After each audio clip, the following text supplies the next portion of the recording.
Takže toto je part 2 a nečumajte, že môj brat nemá tričko a neskúšajte to doma, my sa budeme krútiť a bude sa nám veľmi krútiť hlava. Takže teraz vychodím záber, ukáž. 3, 2, 1. Ty si moja sestra? Voda. Musíme mať tak rovno. Prečo? Stoj, stoj, stoj, stoj! Ty si moja sestra?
Toto video bolo pre zabavenie a určite bude ešte pár 2, ale s kamarátkou možno zajtra.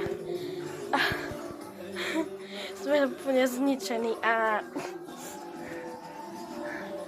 je to len preto, aby ste sa pobavili. Vy to určite neskúšajte a my sme to skúsili, lebo nám šíbe. My sme proste... Ale vy to neskúšajte. Takže ešte z toho sa mi to uchurdilo, ale to nič. Takže bude s kamarátkou prvá asi zajtra. Čau.